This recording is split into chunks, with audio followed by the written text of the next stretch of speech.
Türkmenistanyň itaty karantin zonasy Türkmenabatda prezident Gurbanuly Berdimuhammedowyň Özbekistany etjek resmi taparyndan soň dolanmagyna güýçli depkinde taýýarlyk görülýär. Ýatlatsak şu aýyň başynda Türkmen hökümeti anyk senesini aýdyňlaşdyrmadan Berdimuhammedowyň Özbekistany tapar etjekdigini ma'lum edipdi. 28 sentýabrda Regnum habar gullugy Özbek hökümetindäki çeşmelerine talgylanyp, Berdimuhammedow Daşkentde oktýabryň başky günlerinde garaşandyklaryny habar berdi. Sol bir wagtda Azatlyň Türkmenabadyň aeroportundaky çeşmesi Berdimuhammedowyň taparynyň anyk senesiniň eýýän belli edilendigini aýtdy. 4-nji oktýabrda prezident Berdimuhammedowyň Daşkentde ugramagyna garaşylýar. Ol soňu bilen dolananda Türkmenabadyň aeroportunda Covid testini tapşyrmaly bolar. Bu sebäpli eýýän bir hepde töwereg wagt bäri şäheriň ähli büdjet işgärlerini mezburi ýowarlary çekýärler, köçeleri awatlaýarlar diýip Azatlyň bu ýagdaýlardan habarly çeşmeleriniň biri 30-njy sentýabrda habarçymyza gurrun berdi. Habarçymyz Berdimuhammedowyň Şanhay hyzmatdaşlyk guramasynyň 17-nji sentýabrda Täjik paýtagty Duşanbede geçirilen sammitinden soň dolanmagyna hem güýçli taýýarlyk görülendigini, onuň ilki karantin zonasynda galjakdygy aýdylandygyny, emma soňu bilen bu planlaryň üýtgidilendigini hem ýatlatdy.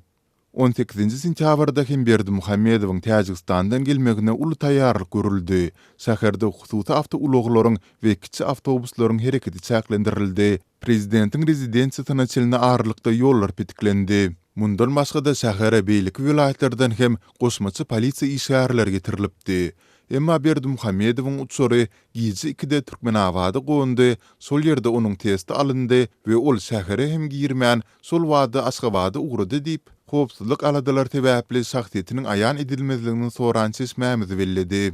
Ol sözüni dowam etdirip, Berdimuhammedowyň Daşkentden soň Türkmenabady goňjakdygy anyk, emma onuň şäherde karantina galjakdygy ýa-da uzalky ýaly test tapşyryp paýtagta urajakdygy aýan edilmeýär. Sonda da yerli resmiler şäherde uly taýýarlyk işlerini alyp barýarlar diýip nyktady.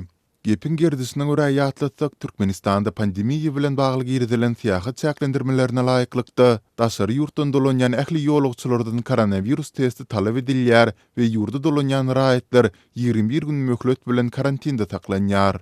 Ministrler kabinetiniň 6-njy sentýabrdaky mejlisinde Berdimuhammedowyň Daşkentde etjek tapary bilen baglylykdaky berilen hasabatda taparyň çäginde gazanylan ulalyşyklar boýunça degişli resmi namalary hem gol çekiljekdigi aýdylypdy.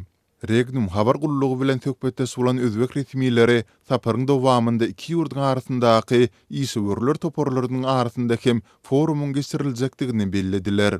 Ýatlatsak 6-njy awgustda Merkezi Aziýa döwletleriniň liderleriniň awazada geçirilen duşugyndan soň Özbek prezidenti Şawkat Mirziýoýew özüniň türkmen kärdisini Özbekistana resmi tapar bilen gelmäge çagyrypdy. Berdimuhammedow 2018-nji ýylyň aprelinde Özbekistana döwlet taparyny, şeýle-de 2019-njy ýylyň noýabrynda Merkezi Aziýa döwletleriniň prezidentleriniň ilkinji konsultativ duşugyna gatnaşmak üçin iş taparyny amala aşyrypdy. Galybertede 13-nji 14-nji sentýabr aralygynda vice-premier eten Murat Orazgeldiýewiň ýol başçylygyndaky türkmen wekiliýeti Daşkentde tapar edip, Türkmen Özbek hökümetary toparynyň 1-nji mejlisine gatnaşypdy. Sonda taraplar tewda dolanşygyny $1 milliard ýetirmek we terhe tewda dolagyny döretmek barada ylalaşypdylar. Şeýle-de geçen hepde Lewap vilayetiniň wekiliyetçilik topary Özbekistanyň Bukhara regionuny we Daşoguzyň delegasiýasy Demirazykdaky goňşy döwletiň Harezm sewitine tapar edipdiler. Trend habarlar gullugynyň maglumatyna görä, şu ýylyň ýanwar-iýul aralygynda Türkmenistan bilen Özbekistanyň arasyndaky sowda dolanşygy $351,8 million deň bolupdyr. 2021-nji ýylyň 7 aýynyň jemleri boýunça Türkmenistana özbek eksportynyň mukdary $100,9 million deň bolupdyr.